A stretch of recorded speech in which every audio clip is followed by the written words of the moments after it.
이스라엘이 출애굽하고 나서 한 달이 지났습니다. 홍해의 기적과 애굽의 군대가 전멸하는 놀라운 이적을 경험하였습니다. 또한 이들의 현재는 낮에는 구름기둥, 밤에는 불기둥으로 함께 하시는 하나님을 경험하며 살아가고 있습니다. 과연 하나님은 이스라엘 위하여 싸우시느니요, 이스라엘보다 먼저 가셔서 모든 길을 평탄케 하시고 예비하시는 하나님이심을 경험하고 있는 중입니다. 그러나 이들의 이런 하나님을 경험하는 삶은 그때뿐이었습니다. 큰일을 경험하면 와 하면서 하나님을 찬양하고 하나님의 크심을 높여드리지만 잠깐 후면 그 모든 사실들을 잊어버리고 맙니다. 홍해의 기적 이후에는 곧장 물이 없어서 하나님 앞에 불평하였고 애굽으로 돌아가자라는 말을 하였습니다. 그러나 잠깐 후면 그들에게 있을 엘림의 12셈이 있었습니다. 15장 뒷부분에 나타나 있는 일입니다. 하나님의 섭리를 모르는 이들은 당장의 현실 때문에 하나님 앞에 불평하는 모습을 이미 보여왔습니다.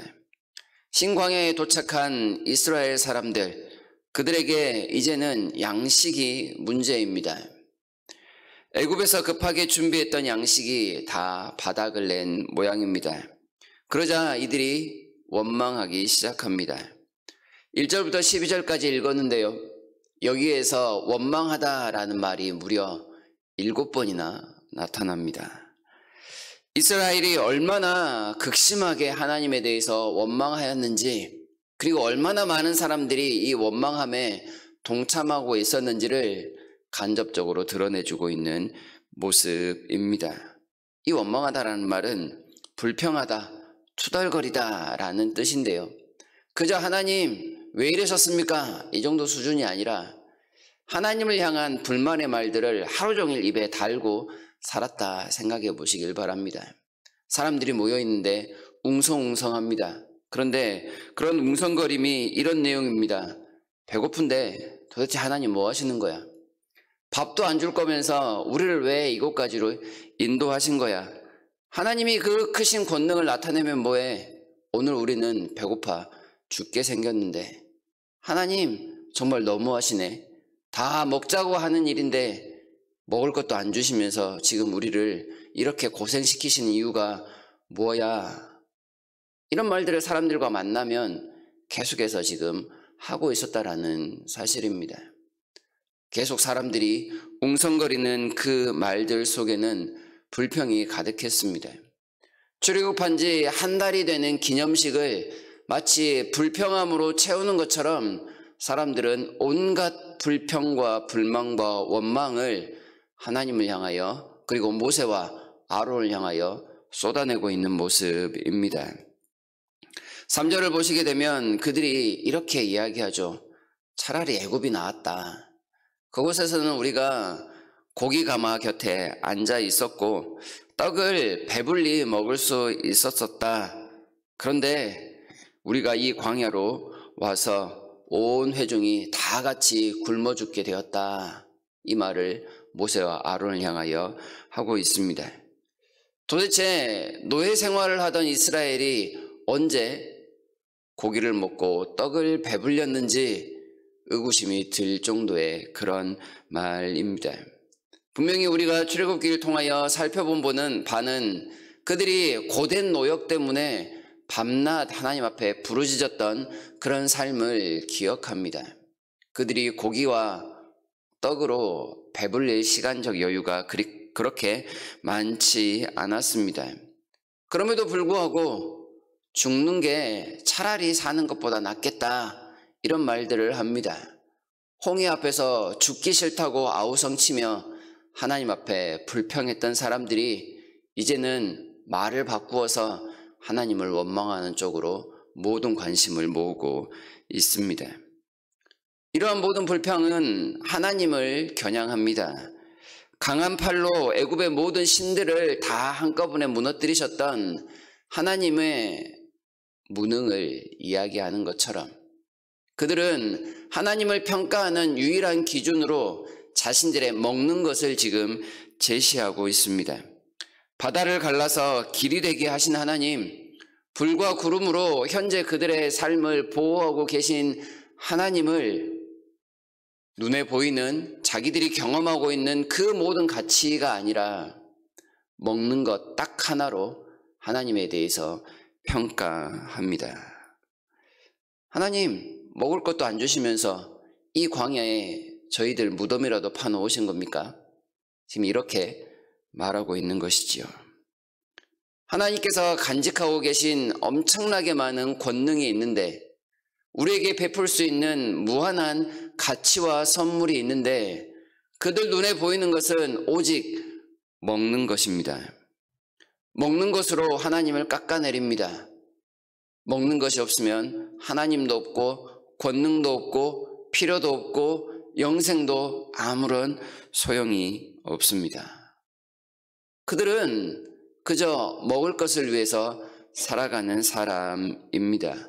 먹는 게 신입니다. 이것을 다른 말로 표현하면 이렇습니다. 그들은 여전히 노예였다, 이런 뜻이죠.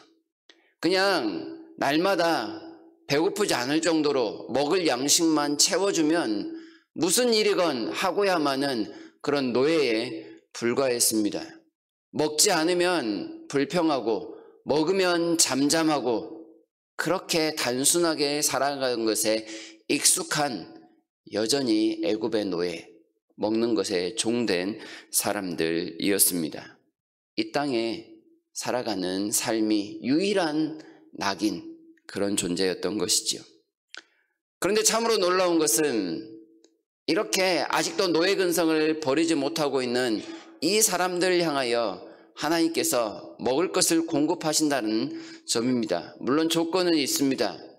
이들이 불평하는 이 때를 맞아서 하나님은 이스라엘을 훈련시키려는 목적을 나타내시고 계십니다. 필요를 채워줄 테니 과연 내가 너희의 하나님 여호와인 줄을 알아라. 그리고 또한 필요를 채워주는 모습을 통해서 너희가 나의 율법을 준행하라 라는 그런 명령, 조건을 달고 계십니다. 사람들의 반응에 무척 기분이 나쁘실 만도 합니다. 보통 수준의 원망과 불평의 모습이 아니었기 때문에 그렇습니다. 그러나 하나님은 아침과 저녁에 너희가 하나님의 영광과 하나님의 놀라운 일들을 보게 될 것이다 말씀을 하시죠. 저녁에는 고기가, 아침에는 하나님의 떡이 하늘로부터 내려올 것이다. 과연 먹을 것을 먹으면서도 하나님을 하나님이라 인정하는지 안 하는지 내가 보겠다라는 그런 말씀입니다. 사람들이 하나님에 대해서 불만을 가졌습니다. 가질 수 있죠, 사람이니까. 그러나 그들은 하나님에 대해서 불만을 가졌을 때 그 불만을 해결하는 방식을 불평, 원망이라는 도구를 사용했습니다. 먹을 것으로 바꾸지 못하면 하나님은 나에게 아무런 필요가 없습니다 라는 골자였습니다. 내세의 삶에, 영생에, 부활에, 예배에, 기도에 아무런 관심이 없습니다. 현재 내 손에 무엇이 있느냐, 이것에 따라 모든 가치가 다 바뀌어 버립니다. 이런 사람들은 세상 사람일 뿐이죠. 하나님도 이런 사람에 대해서 불만을 가질 법합니다. 충분히 불만을 가질 수 있습니다. 그러나 하나님께서 사람에게 가지셨던 이 불만을 해소하시는 모습은 사람과는 전혀 다릅니다. 하나님을 평가절하하고 있는 이 사람들을 무가치하다 이렇게 버리지 않으셨습니다. 애굽의 군대처럼 한꺼번에 멸하지 않으셨습니다. 참으십니다. 인내하시면서 이들을 훈련시켜 나의 백성으로 만들어 가겠다라고 말씀을 합니다. 하나님은 이런 죄인들을 택하셔서 하나님의 친백성이 되기를 원하셨기 때문에 그렇습니다. 먹을 것에만 집중하느라 허비하는 인생을 살지 말고 영원하신 하나님, 그 하나님의 자녀된 것, 하나님의 종된 삶을 기뻐하면서 더 나은 삶을 향해 나아가라, 이렇게 말씀하고 계십니다. 필요가 생겨서 그것을 채우지만 또다시 시간이 지나면 또 다른 필요가 생기고야만은 이 세상의 것을 위해서만 모든 시간과 노력을 허비하지 말고 영원토록 썩지 아니하는 하나님과 그 영광을 위해서 살아가는 사람이 되어라. 그런 말씀을 지금 우리에게 하고 계시는 것이죠. 하나님이 오늘도 우리에게 먹이시고 입히시고 채우시는 이유는 단 한 가지입니다. 그것은 하나님이 우리의 하나님이시요, 하나님이 우리에게 모든 것을 나누어 주신 영원하신 아버지시라는 사실을 분명히 알라는 뜻입니다. 그리고 그 하나님만 경배하라는 목적입니다. 부활의 권능을 보여주신 것, 그것은 하나님이 이 땅에 유일하니 그 하나님을 섬기고 예배하는 일에 어떠한 제약도 있어서는 안 될 것임을 우리에게 가르쳐 줍니다. 불평하고 불망하고 원망을 쏟아내는 것이 우리의 삶의 일부일 수 있습니다. 우리의 모습일 수 있습니다. 이 본문에 나타나는 사람들처럼 하루 종일 불평 불만을 달고 살지는 않을 수 있습니다. 그럼에도 불구하고 하나님 앞에 불평하던 우리의 모습을 기억하면서 회개해야 하겠습니다.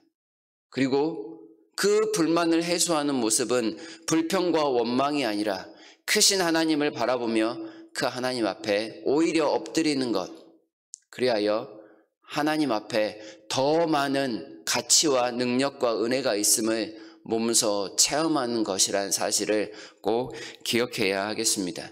오늘 주일 모여서 우리가 예배 드릴 때 그 크신 하나님을 함께 묵상하고 그 하나님을 높이는 일에 최선을 다했으면 합니다. 그리하여 먹을 것보다 더 많은 가치와 은혜가 있음을 알고 하나님 앞에 예배로 승리하시는 복된 하루를 보내시기를 진심으로 바랍니다.